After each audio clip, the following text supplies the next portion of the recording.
Challenges and opportunities in the implementation of bilateral labor agreements. How to make them work. Bilateral labor agreements provide an important opportunity to strengthen cooperation between countries of origin and destination of migrant workers.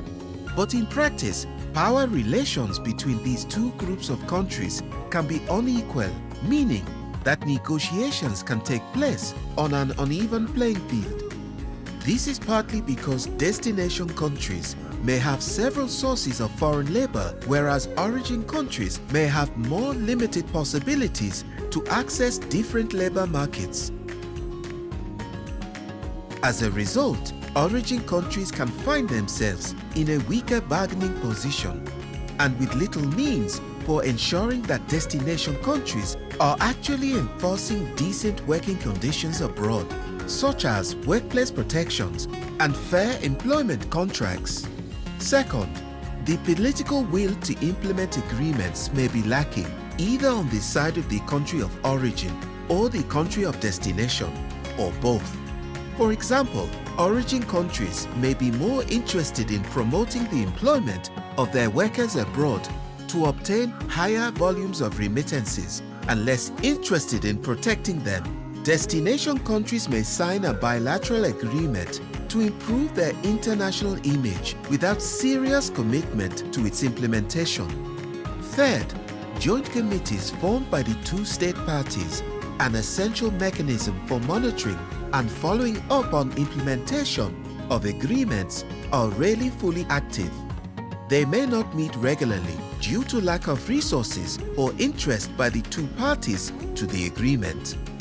Fourth, bilateral labor agreements offer an opportunity to regulate and streamline existing migration flows between two countries. Following adoption of an agreement, recruitment may continue to take place as before without modification to migration legislation or improved workplace monitoring and supervision to better regulate recruitment procedures. Fifth, changing economic situations following signing of agreements also pose both challenges and opportunities. Economies and labor markets are dynamic by nature and can evolve significantly by the time an agreement enters into force, potentially modifying both labor supply and demand in origin and destination countries. This also offers an opportunity to amend the agreement to suit the new context.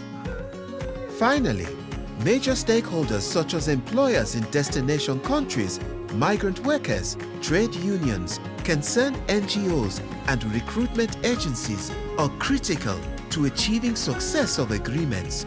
However, they are often insufficiently informed of the key provisions of agreements and how they affect them or how they can support agreements through accompanying measures. How to make agreements work effectively?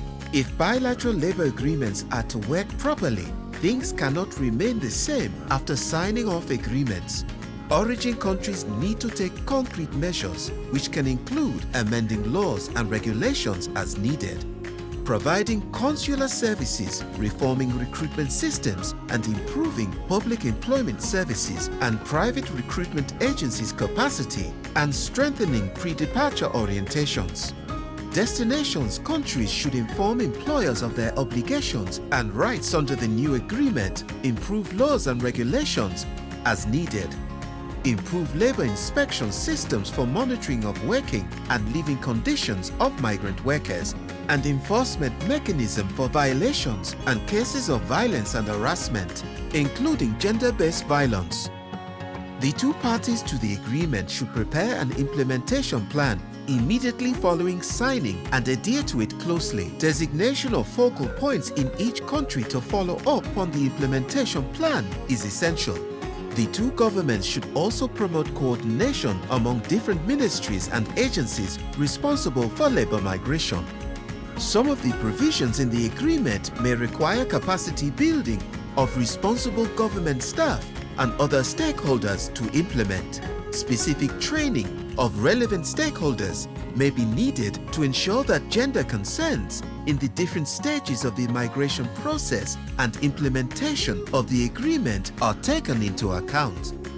Effective implementation also requires actively functioning joint committees.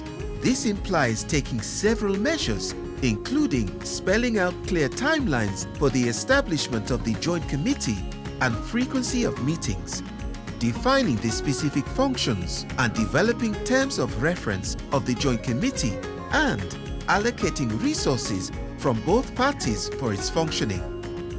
Involvement of all major stakeholders, in addition to government officials, in follow-up and monitoring of agreements, including employers and their respective organizations in destination countries, migrant workers and their associations, trade unions, recruitment agencies, and concerned NGOs is essential, in addition to ensuring that the text of agreements is widely disseminated and understood. These stakeholders can be incorporated into monitoring committees and participate in period evaluations of agreements. Renewals of agreements should be made subject to evaluations at regular intervals rather than on an automatic basis.